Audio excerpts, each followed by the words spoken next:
Our guest today is a professor of international security at the University of Exeter and a fellow at the Council on Geostrategy and senior advisor at the Legatum Institute. He writes about American foreign policy, geopolitics, and the culture wars, and his writing has appeared in the Daily Telegraph, the Times, the Critic, the Spectator, and many other outlets. His latest book is called Against Decolonisation, Campus Culture Wars, and the Decline of the West. Doug Stokes, welcome to TRIGGERnometry. Thank you very much. It's great to have you on the show. We're going to talk about the decline of the West, a favoured theme on this show, as always, which pleases both of us for different reasons.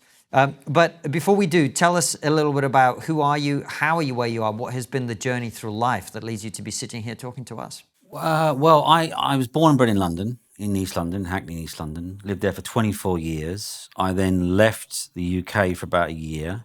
I lived and worked in Bosnia, quite close to just after the war had finished. I lived in a place called Bridgeko in northern Bosnia.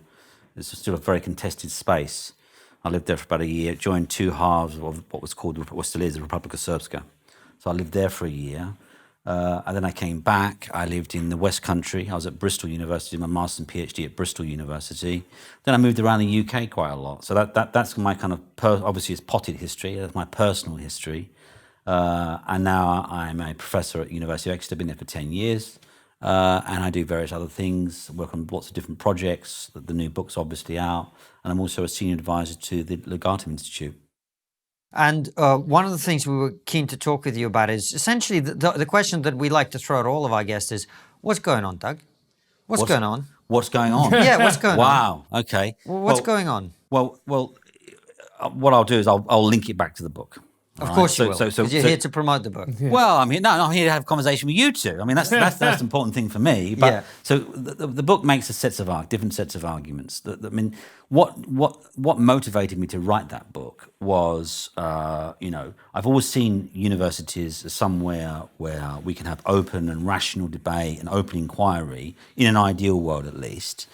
And really, universities are sort of the motors of human civilization. Contestation. You can have these incredible ideas taking place. So wonderful cultural centers of really. But what I really found was over the last sort of there's been a period of time, especially over the last 5 years, and especially after post George Floyd, there was a sort of increasingly creeping illiberalism and authoritarianism on the campuses. Manifested around various types of issues. And in particular, this kind of idea of decolonisation, decolonising the curriculum, which itself is kind of quite a contested ideology. It draws from a specific sets of theories, post-structuralism, postmodernism, post-colonialism, but it was increasingly being imposed by university authorities and executive teams. And I thought that was a grave threat to our universities and to sort of liberal values of pluralism and openness and free inquiry. So the book is really about that process. It looks at the ways in which there's been these kind of increasingly moral panics within Western politics, and the ways in which what I sort of identify as sort of professional managerial elites, technocratic elites, if you want to put those in those kind of terms, have often sort of latched on to this and a sort of a politics of vulnerability, where they're enabled to sort of control the narratives to some extent, but also to lead alleged oppressed minorities, etc., to some sort of technocratic solution or salvation, and the power ultimately rests with them. So the book looks at that, and then it unpacks some of the theories, some of the philosophical ideas of that, then relates it. I'm very keen to relate to a much bigger Well, picture. This is why I asked you what's going on, because everything you've said so far will be a very familiar story to our audience. These are questions we've been looking at for several years now. But what I found interesting about your work in your book is that you talk about the bigger picture, what's going on, these things are more of a symptom of rather than just being the problem itself. So what is at the core of everything that's happening?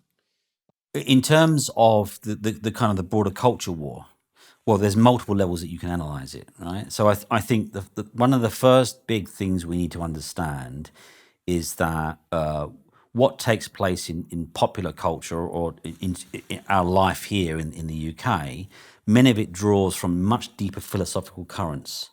And I think I find it very frustrating, people that talk about the culture a lot. Essentially, I see it, those discussions about specific issues, diversity managers in the National Health Service, or, various cultural issues. I find it frustrating because you're ultimately talking about a sort of tactical elements of a much broader cultural and philosophical malaise. Which is what? Well, so what is it? So essentially, what I would say is the wellspring of a lot of this stuff comes from various theoretical elements that we've seen developing in the humanities and social sciences in the Anglophone universities in particular over the last 20 to 30 years. So what you ultimately had is essentially you had a critique of Western civilization, and in particular you had post-structuralist and postmodernist philosophers, so Michel Foucault, Jacques Derrida, Edward Said. I'm sure you're familiar with those thinkers, and the essential critique that they make, and they move away, and it's also a direct attack on Marxism, which is quite interesting because often some of the analysis says that the culture wars are kind of a neo-Marxist thing. But in many senses, and the book tries to draw this out, it's also a radical critique of Marxism. Marxism, minimally at least, had a teleological view of history. It was kind of an arc of progress, and it was a materialist philosophy. It's rooted in material structures and a notion of the world, an ontological realism, i.e. the world exists, and we can come to understand it and therefore transform the world. So the post-structuralists ultimately critique that. They argue that there's no such thing as objectivity and truth, and they place a theoretical and philosophical primacy on epistemology, how we know what we know. And they move away from an ontology, what actually exists.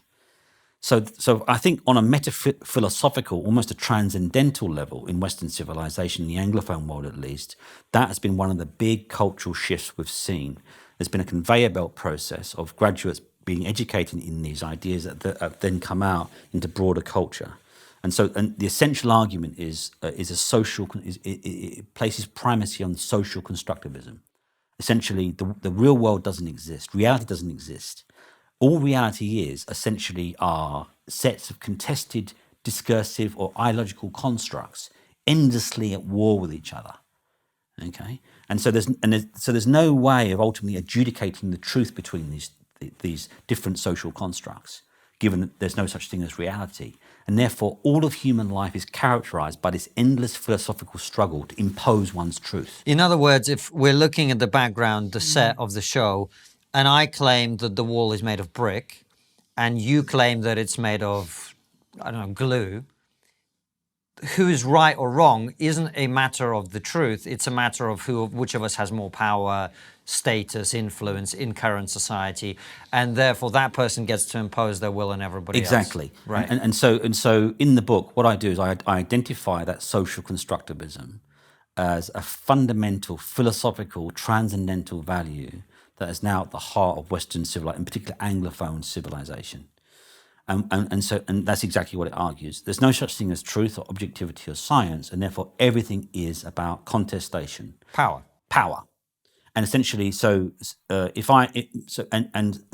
decolonizing critique is that you had formal colonialism, extraterritorial acquisition, and what's happened is in Western civilization today, which is fundamentally based upon colonial discourses that construct the world in a kind of often as a duality. It draws on Derrida. It says that there's a dominant and a subordinate. There's the white, black, male, female, Western, non-Western. So there's an inferiority and a superiority, which again Derrida completely contested. All this stuff, by the way, is fundamentally philosophically contested. It has very little veracity. Interesting in and of itself, no doubt about that. But anyway, so it argues that. So that social constructivism has really escaped the campus petri dish and now spilled out into broader culture. Okay, in the book, I argue that we have to hang on to a sense of reality, and I argue for ontological realism, scientific realism. And what I try to do in the book is to sort of unpack that and relate this to some of the bigger issues about geopolitics and decolonizing and the broader malaise in Western culture. And essentially what it argues is we have to focus our philosophical or a value primacy on what exists, what is real. Yeah. So Konstantin, you may say that that's made of brick, and I may say it's made of glue. But because of the mind independence nature of that war, you're more right than me. Because there is such a thing as ontological reality. Francis, you may believe that you can fly. You can flap your arms and you'll be a bird. And you can jump out this window right now, and every single time you're going to hit the deck. Don't be trans-species. You're going to hit the deck.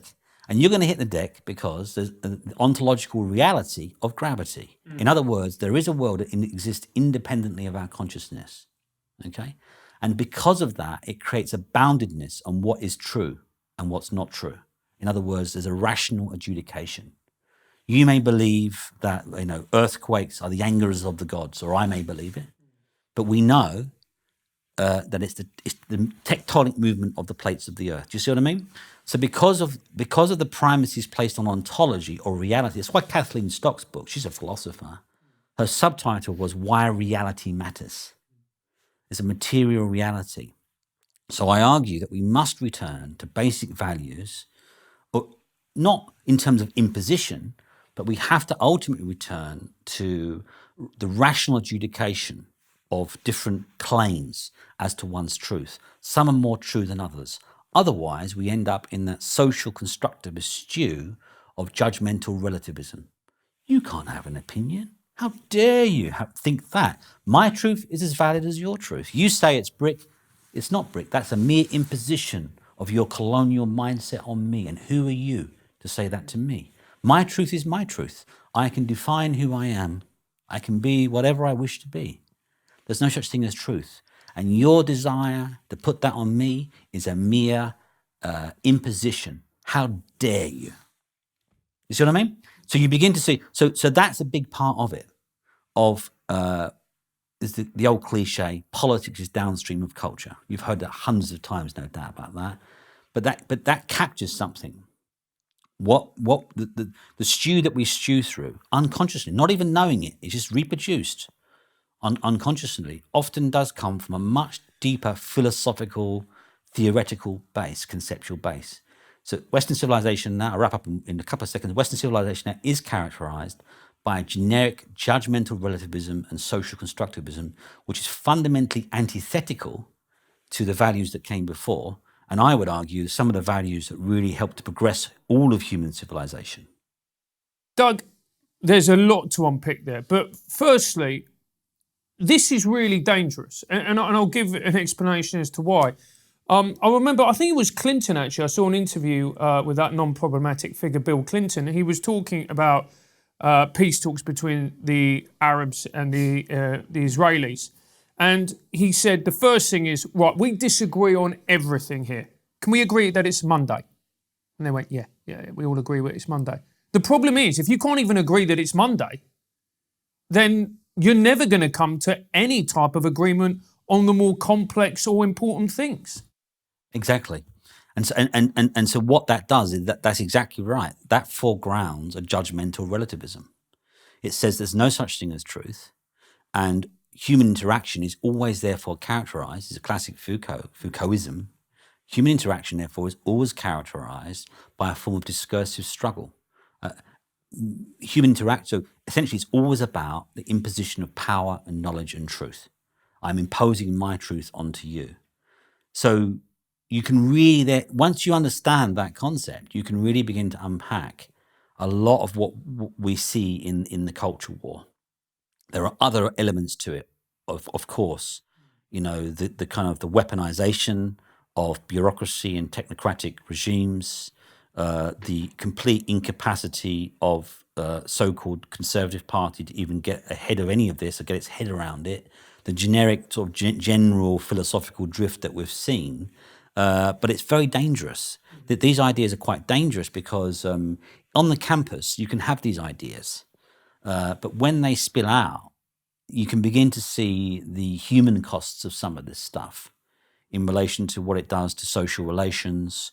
The trans issue is a massive one. You've seen a lot of this sort of take place. It's kind of almost the self-identification. So you have that. But then there's also the bigger issue in relation to what this means about the future of Western civilization in the context of an increasingly multipolar international system. The rise of China, the rise of other states, and those states aren't characterized by that. If we can agree, you might disagree with me here, if we can agree that one of the big progressors of human civilization has been arriving at a kind of a system that we might call the truth. It's never always going to be the truth, but it's the best explanation that we have at that point in time. It might be a medical breakthrough, right? And what happens it's like standing on the shoulder of giants. From that truth, we can continue our inquiry, our open, rational inquiry, to find a better truth, that when technological breakthroughs, for example, happen, we move forward. You see what I mean? If we can never even get to that foundational place in any way, everything's a contestation, everything's a power struggle constantly, we're never going to advance. You see what I mean? We're going to sort of almost collapse into a relativist stew. And again, and you think about the rise of China, if you relate to geopolitics, I'm sure we'll come on to talk a bit more about that in a bit.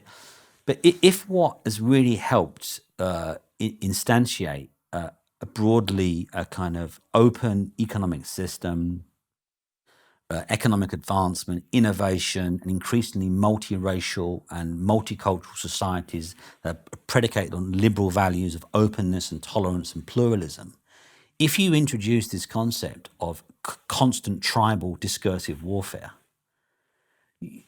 that can do great damage to the social contract, but also to politics in general. And you can begin to, and in the context of the rise of highly authoritarian and highly illiberal states, that's a very, very dangerous thing. Because what we have in the West is not natural. We've had in Europe minimally, essentially, we've lived on the institutional architecture of the post-war international settlement, the victory of the West, first over Nazi Germany, and then over the communist Soviet Union. Those are contingent things. They're not. There's no necessary progressive arc in human history. So the institutional settlements that arose from those forms of victory aren't natural. They've been imposed to some extent, and they have to be defended. And within those things are sets of values that I would argue, broadly speaking, are very pro-human values. But those aren't necessarily the values that other states share. And in an increasingly multipolar international system of increased geopolitical competition and great power competition, interstate war, and the end of history, we really should perhaps be slightly more cognizant of the kind of values that hold us together, because we're going to need them going into the future. We're going to be at the Battle of Ideas on the 28th and the 29th of October in London. The Battle of Ideas is a festival of free speech that happens in London every year, where you will see some of your favourite guests from TRIGGERnometry coming to London to take part in debates. Not only that, both Francis and I will be there. I'll be taking part in the Spike podcast and also in a discussion about online censorship. And I'll be there talking about MISI, from misery to online civility. I think that's the name of it. Basically, we're going to be talking about MISI and what a horrible little so-and-so he is. Yeah, come along, not just for that, but also because there'll be lots of cool people there. Make sure to say hello to us if you see us. Grab your tickets today by going to the Battle of Ideas website. And if you want a 20% discount, it's available to all our supporters on Locals. So if you're not already there, head on over, subscribe, get your 20% off. The woke argument that I am most sympathetic to out of all of them is lived experience.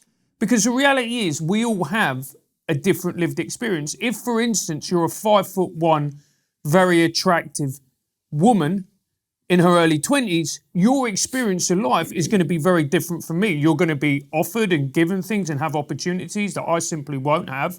But also as well, I'm not going to be, intimidated by a bloke in a pub pestering me and wanting to have sex with me and not listening to no. Do you see what I mean? I do, but I think what you're saying there, basically, we all have our own viewpoints based on our history, and that's an entirely fair point, absolutely, completely fair point. But what I think, you tend to get this a lot in often like progressive movements in particular. You get a nice little word like lived experience or equality, and who can disagree? But then it's this empty signifier that becomes filled with something much more often quite illiberal or authoritarian. So lived experience. What you're essentially saying is we all have our own viewpoint depending on where we come from. That's pretty much, yeah. That's kind of a fair point. Yeah. But what lived experience has become in reality, it's like communism. It's all about equality. Not quite. So what lived experience has become is a kind of authoritarian power job, insofar as when I talk about my lived experience, that's my truth. And how dare you question my truth? And you get that quite a lot in I've seen that a lot. So essentially what lived experience is as a kind of operative power play concept is really about. It's about saying, this is my lived experience, invariably from a historically maligned or oppressed minority, and therefore I have greater truth and greater social power. So therefore you need to shut up and listen to me and basically do what I want. Now, I'm from a really poor working class family in Hackney. My demographic in terms of white working class kids in university, if I started going around to people and say, well, I'm from a poor working class family and I want this and you've got to do this because that's my lived experience. So lived experience is all well and good. But again, essentially, you've got to be cognizant of the capacity to instrumentalize these concepts and weaponize these concepts for power. And a lot of this stuff we see is all about power. It's about institutional power, making money, and that kind of stuff. So lived experience is one of them. You've seen this now. Scientists talk about lived experience. And for me, it's one of those kind of very odd, flip, authoritarian, totalitarian concepts, where essentially it goes from what you said, entirely fair enough, and I completely agree, to being shut up, do what I say, because I'm an oppressed minority, and that's my lived experience, and what you're saying doesn't count. Yeah. And I've seen that time and time again. It is used, and that's the thing that I hate about it. Instead of it being a point of discussion where someone can go, look, I understand that, but you need to understand that as a black bloke growing up in 1980s Brixton, I was targeted, I was racist, I was denied opportunities, and we need to talk about this and we need to be honest about this. Instead, it's like you said, it's now become a weapon in order to shut people up. Yeah. Exactly, and even then, one hopes that if you're talking about the lived experience to ultimately open up the human heart, this is what you're really talking about. Yeah, you're saying I had this pain, or I had this oppression, and I'm giving you my heart here. I'm lived experience, my personal experience.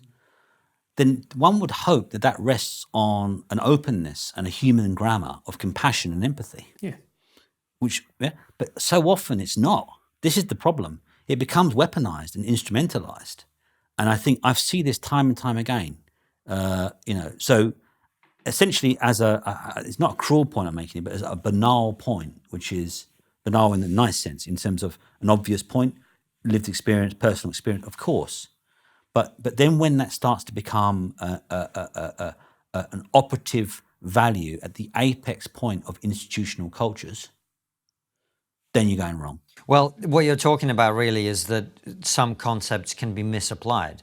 If you and I are having a conversation about what it was like in 1980s Soviet Union, I can be, well, I actually grew up there. Here's what my take on it was.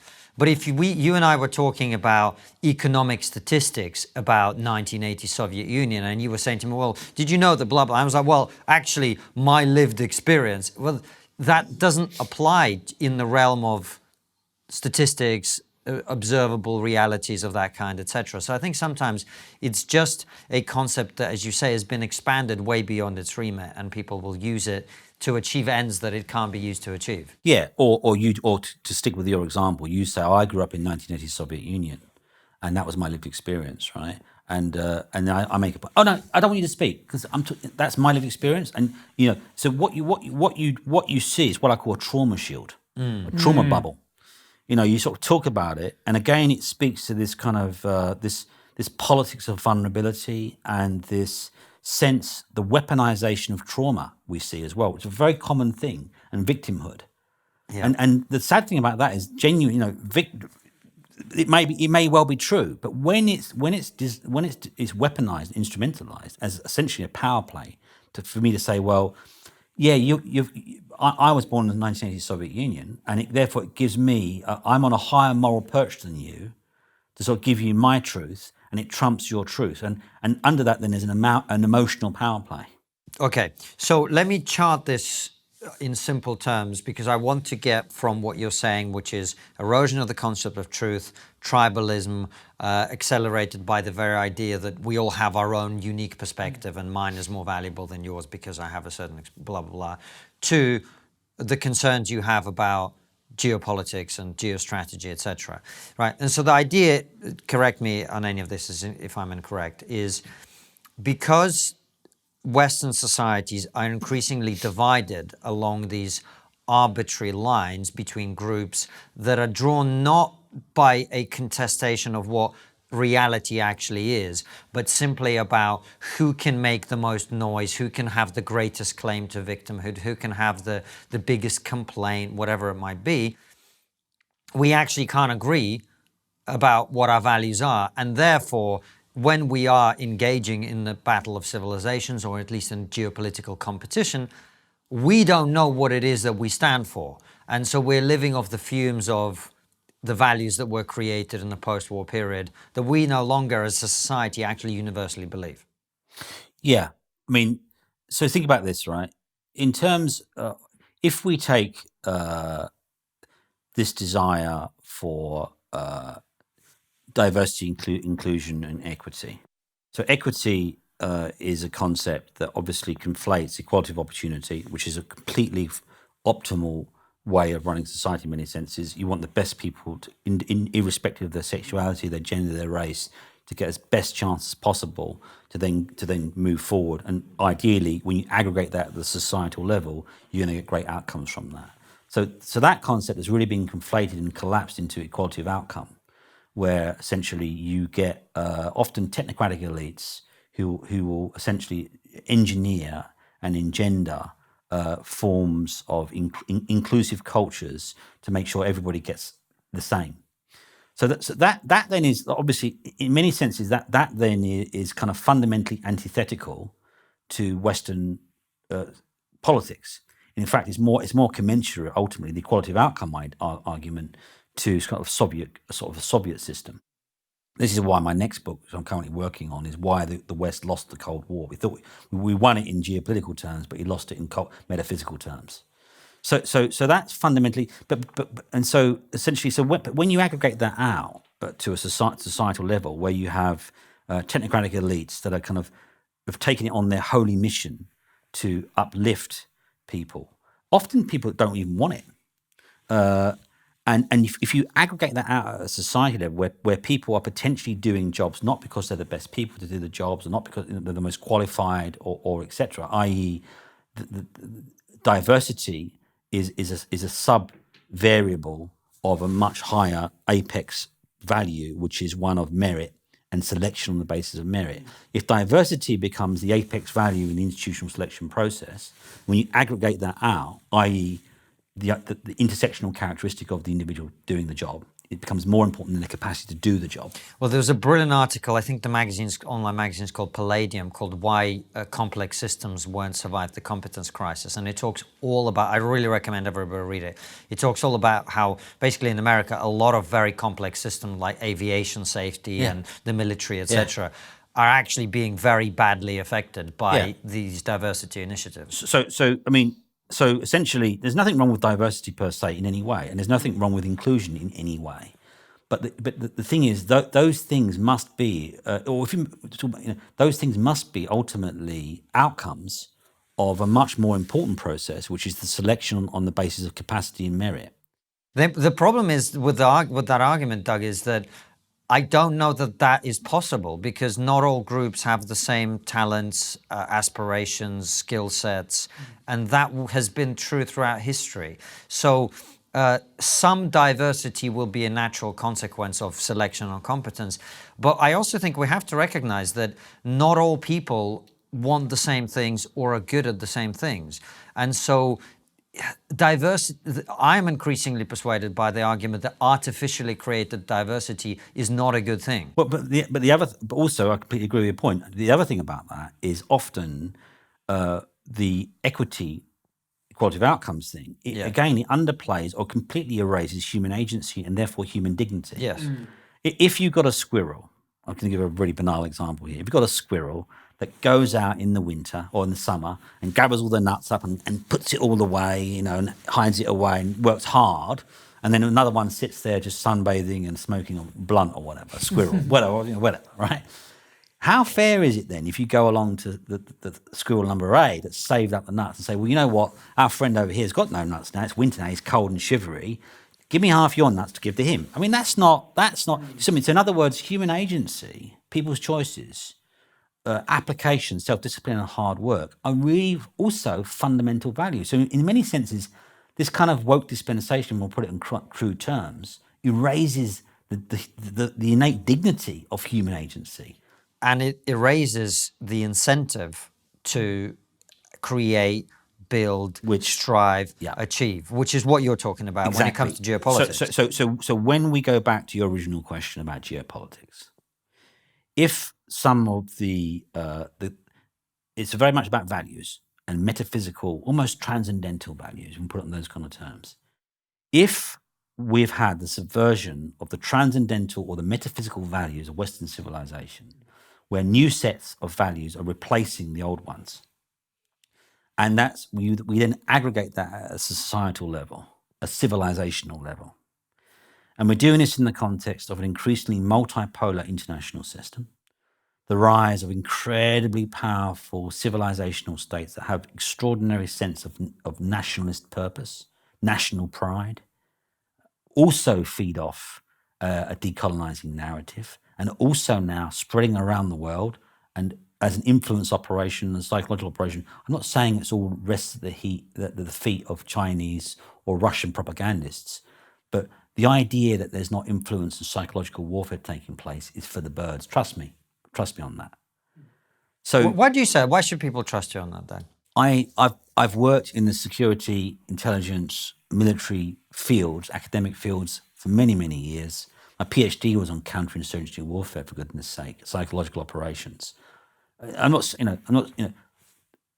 It's not, and why wouldn't they do that? Of course they do it, and there's nothing wrong with it. If you think about it in terms of this is basically great power politics. This is my bread and butter. Great power competition is my bread and butter.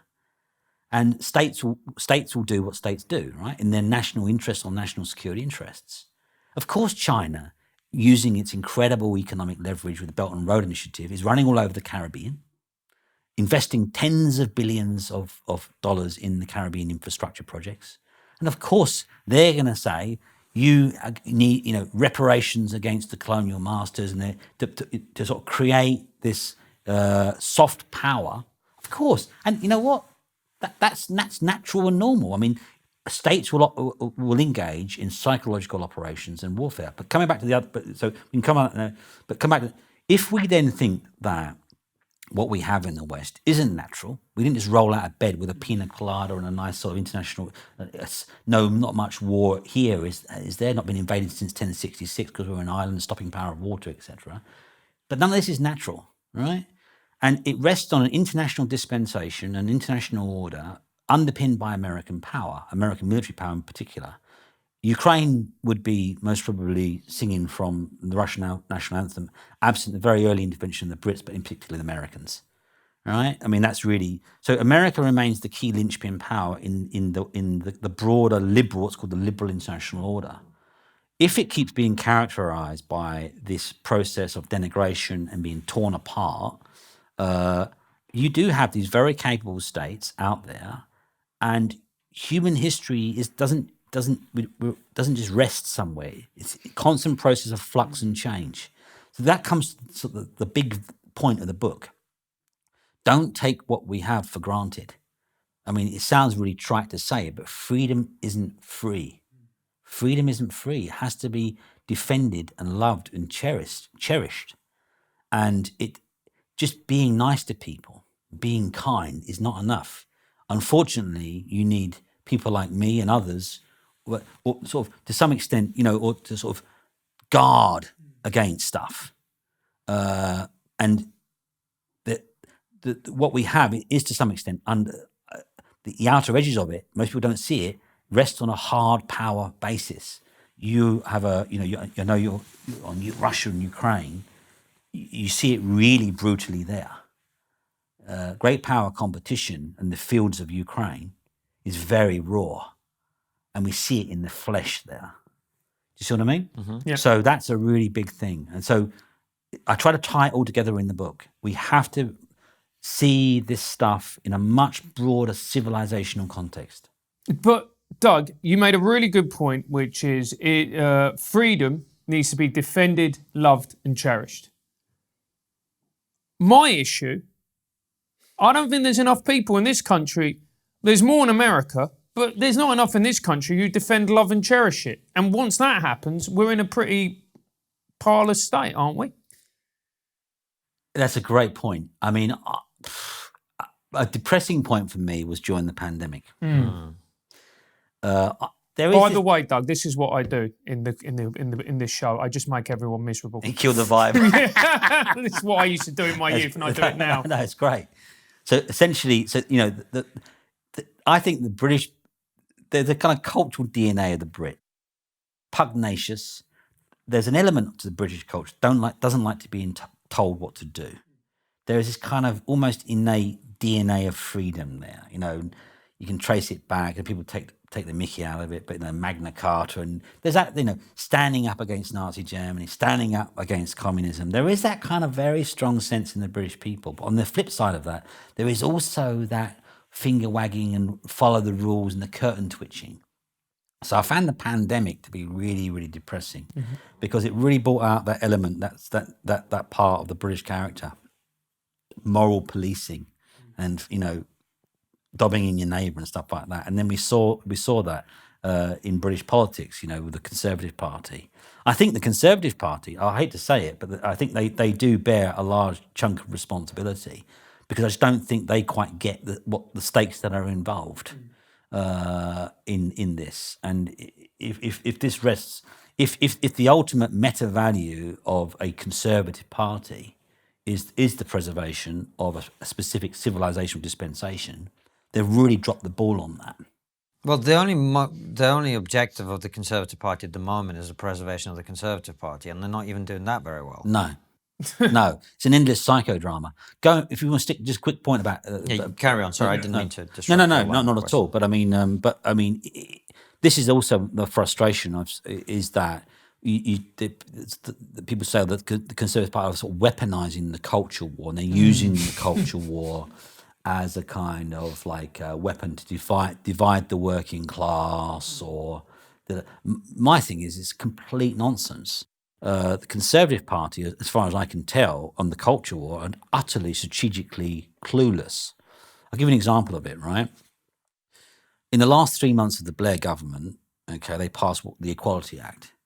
Now, the Equality Act is a really innovative piece of legislation, but what it essentially does is it mandates public sector bodies, the National Health Service, any public sector body, to promote equality of opportunity between people of protected characteristics, sexuality, gender. So it sounds progressive, but what that's actually done is it's underwritten the massive growth of EDI bureaucracies across the public sector. So you saw today, there's headlines today, about the woke civil service, right? So you have that across the British public sector, and it legally mandates public sector bodies to promote equality of opportunity. Now, what's the metric for equality of opportunity? Outcome. So you get all these EDI bureaucracies, the commissars in the public sector, the woke commissars, if you want to use crude language, who have used the innovations around the Equality Act to push this stuff through. So it's a constant frustration of mine to see these headlines in the Daily Mail, Daily Telegraph, or wherever, constant culture war whack-a-mole headlines about the culture war. Oh, isn't it terrible? Diversity management, isn't this and that? And yet these public sector bodies quite rightly can turn around and say, well, it's our legal duty to do this.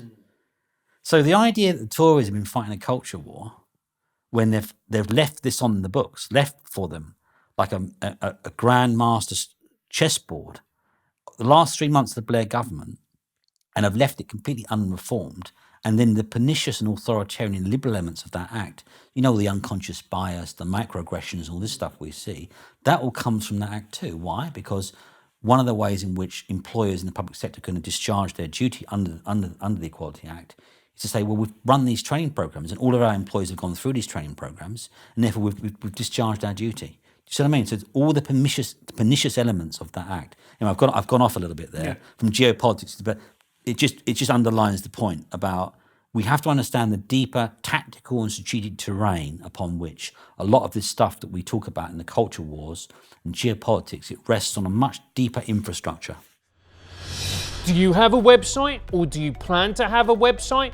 Because if you do, then EasyDNS is a company for you. EasyDNS is the perfect domain name registrar provider and web host for you. They have a track record of standing up for their clients, whether it be cancel culture, deplatform attacks, or overzealous government agencies. He knows about that. So will you in a second. EasyDNS have rock solid network infrastructure and fantastic customer support. They're in your corner no matter what the world throws at you, unless it's your ex-girlfriend, in which case you're on your own. You know about that. Move your domains and websites over to EasyDNS right now. All you've got to do is go to easydns.com/triggered. That's easydns.com/triggered. Use our promo code, which is also triggered, and get 50% off the initial purchase. Sign up for their newsletter, Axis of Easy, which tells you everything you need to know about technology, privacy, and censorship. But it also speaks to just a lack of common sense. It's just a complete lack of common sense. If you're not going to get the best person for the job isn't going to be done as well. If you're going to get rid of meritocracy, the whole industry is going to crumble because you are not going to be doing the job that you're meant to be doing as effectively. Nothing's going to work. I don't understand why this is a particularly difficult point to grasp. Well, I think you've hit the nail on the head. But the dangerous thing about that is by being inclusive and be kind and be empathetic, which is underpinning a lot of the drive for that stuff, which is wonderful. It sounds great. It's a wonderful thing, right? That it's the road to hell is paved with good intentions. If you aggregate that out across a societal level, you're going to have suboptimal outcomes inbuilt into institutional cultures time and time and time again. And when you aggregate that out, that the quality of your life, the functioning of your services, the way your money as taxpayers is spent will constantly be suboptimal. And it goes back to my original point. In the context of great power competition, do you think for 1 second that the Chinese, who are an incredible civilization, thousands of years of history, I mean, what an incredible country, what incredible culture, it's just amazing. But, you know, do you really think they are going to be saying, well, little Johnny didn't pass his exam, but we'll give him the job anyway? Or, you know, or we're going to, we want to make our kids feel better. So everybody's going to get a gold star here. It just doesn't work, does it? So that's not happening. So if we have this kind of broader Western malaise, kind of America, which is the key linchpin state in the Western-led international system. We need America's military power, intelligence powers, all that kind of stuff, right? If it's fractured along these increasingly tribal lines, and in the context of increasingly economic power shifting a multipolar international system, the collapse of Western self-confidence, the collapse of Western civilization in terms of the values that have made it successful, made it so strong, and the best place really for genuine diversity, for tolerance, for pluralism, for openness, for liberal values, there's a reason why millions of people come to the West. It's the benefits.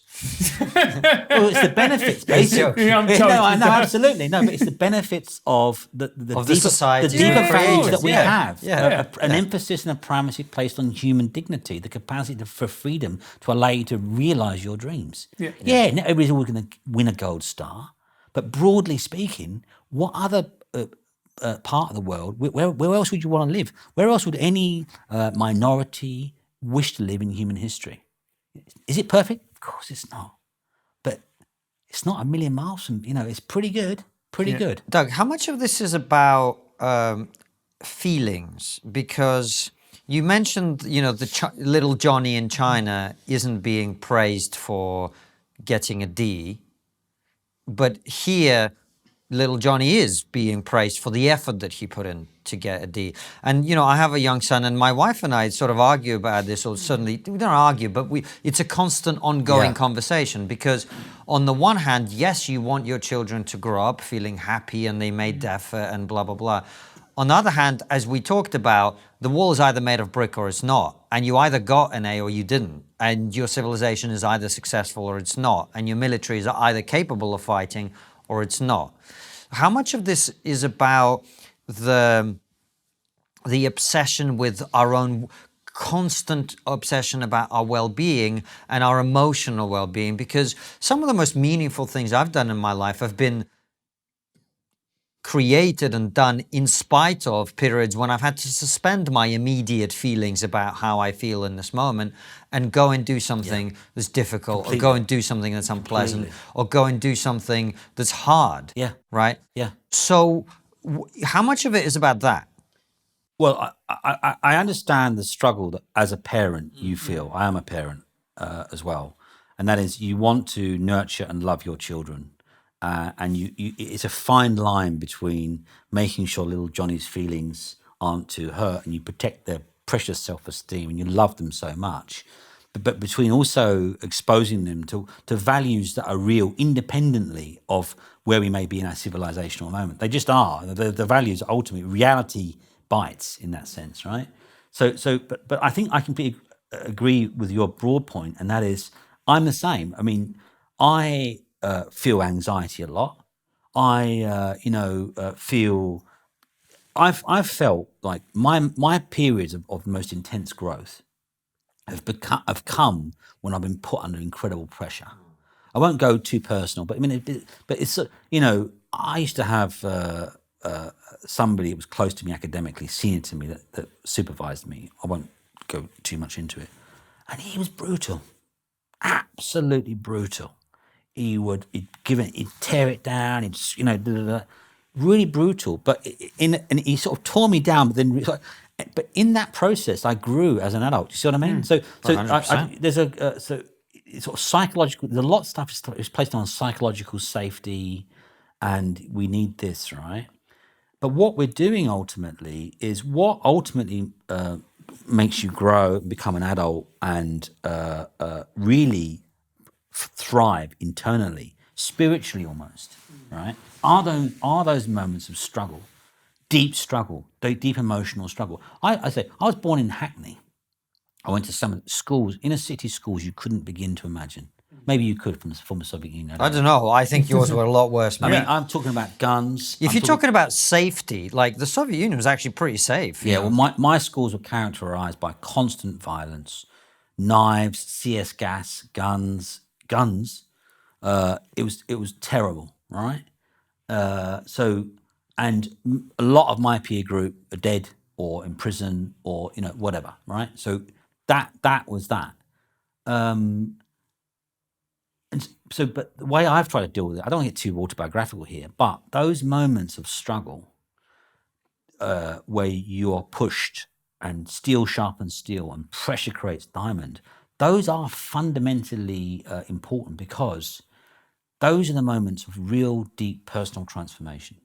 Those are the moments where you think you are who you are, and that transforms you and it mangles you, but you come out on the other side and you're different, but different often in a good way. Agreed. Yeah, I think that's such an important point, and it was something that I wanted to talk to you about. And look, we can bemoan these ideas, we can talk about the universities, and all of it is relevant. But to me, that's just a symptom. That's just a symptom of the fact that we've become softer as a society. We just have, and therefore we're more prone to these ideas. Because actually, if we had a little bit of backbone and we said, to put it in colloquial terms, no, I don't believe this, I think it's a load of bollocks, piss off. Yeah, well, absolutely. I mean, at the same time, I'm not arguing. I mean, where I came from was brutal. In the home and outside the home. And I would never, ever wish anybody to experience that. So I'm not arguing that for a second. And I'm also not saying there's any great shakes in having that level of dysfunction. No way. And as a parent, you'd never wish that upon your children. So that's categorically not what I'm saying. But what I am saying is I think that we do need to move back to resilience, some degree of personal resilience. And what I think is the broader point we can take from this is what I find very distressing is when institutions led by adults that should know better don't then draw the line in the sand of what you've just said or what Konstantin has just said. They kowtow, they collapse because they don't want to hurt the feelings of these people. Okay, but see, this is, and I'm exploring this with you. I'm not arguing with you. It's just something I'm thinking about myself because I'm sure you've seen this thing about how hard men create good times, good times, create weak men create hard times, and it goes round and round and round. And the problem I see, the way that we all talk about it, is my childhood wasn't easy either, and my wife's childhood wasn't easy either, and neither of us wants to create that childhood for my son, right? But if he's going to have a really comfortable, happy existence where every need is taken care of and he's never upset and he's praised for the effort at school and his mum, all of that, then he's going to become weak. And it's inevitable. How do you build resilience without being challenged, without having that difficulty? Would be the counter argument. Well, I think you need to challenge your son, and not going to make it personal, but one needs to challenge. Obviously, it's the constant struggle, though, isn't it? We do live. I mean, the childhood I had. You couldn't. I mean, you wouldn't replicate it now. There's different sets of values, and I think that is to be celebrated to some extent. I'm not. I think. I'm not saying that hardness in terms of physical. But that's not what I mean. Francis, what's that quote you talk about the boxer who says it's hard to... Oh, right. It's the old Jack Dempsey quote, which is, it's very hard to get up and train at 5 o'clock in the morning when you're wearing silk boxers. Yeah. When you sleep on silk sheets. Yeah. This is my point is it... I almost start to wonder whether the decline of the West is inevitable because we are so successful. We are so comfortable. You think about, the Ukrainians now, for example, are sending their young men to go and fight and be maimed and die on the front. Yeah. If you live a life where you're going to live to 100, you're going to have every material creature comfort taken care of. The latest polling shows most of the country thinks that the government's job is literally to provide everything for them and wipe their bottom or whatever. Why would I send my son to go and fight on the front line? Why? He can live to 100, have everything he needs, right? Why? Why would any of us do that? Why would we fight for anything? Well, I think a couple of things. I think that first and foremost, I think that whilst I don't wish to denigrate that the love that lays at the heart of that what we're talking about, and it is love, really. I don't wish to denigrate it for a second, but to sort of draw it slightly out of the personal realm a bit more and relate it back to the bigger arguments, what I would say is this. It goes back to my institutional point, and that is we've swung too far that way. I'm not saying we need less love, but I think what's happened in the West is we've got too comfortable, but we've got too comfortable. In that process, we've forgotten the fundamental values that we need to sustain ourselves. Right? You see what I mean? I do, but what I'm saying to you is that I wonder whether it's possible because if we are so successful and so comfortable and so protective of our children and so on, I'm not saying we need less love for our kids at all. Why would they be strong? Why would they be willing to deal with conflict? Because that's part of what we're talking about, right? Is willing to be able to put something valuable on the line, to risk life and limb to protect what you have. But if you've always had it, if your parents have always had it, you don't even recognize the connection anymore. This is where I think the West is. So my concern is, you talked about how those formative experiences are often quite difficult and challenging and traumatic. I don't know that you're going to get young people even our generation, to wake up to that reality without a really big hard slap in the face. Well, I completely agree with what you just said, but I think that reality sometimes bites. So that's a hard thing. You're right. I mean, on the one hand, we have a very comfortable existence on the one hand, even on an absolute level or a relative levels, in the UK. So we have that, but at the same time, you want to sort of maintain some degree of these things. So I mean, it's a very hard question to answer, because on the one hand, we have what we have, but then we need to sort of, I guess it's kind of like what you'd think. It's kind of not the best metaphor, but imagine that we have a shotgun in a cabinet, a dusty old cabinet somewhere, and we keep that for our sort of home protection, and there's cobwebs all over it, but nonetheless we still prize it, and we take it out of the cabinet every now and again. We oil it down like a very precious thing. It's the last line of defense. Ultimately, we live in a rough, but we keep it there, and it's cobwebs, and we thank goodness we never ever have to use this thing, but nonetheless we still are cognizant that it's there. It's an anchor point for us. It's our final. So I think maybe therefore then a greater awareness of those values. I think maybe a philosophical reboot of the value of Western civilization and some of the values that have sat at the heart of its success. I would also like to see, at the same time, I'm not against this kind of the parenting that we've discussed, but I think that what's happened, goes back to my institutional point, there has been a complete moral failure and the collapse of leaders and adults in our dominant institutions, where they have ultimately, in the name of being kind and being inclusive, not held the line, or not even not hold the line. They've literally thrown themselves onto the floor and gone like that.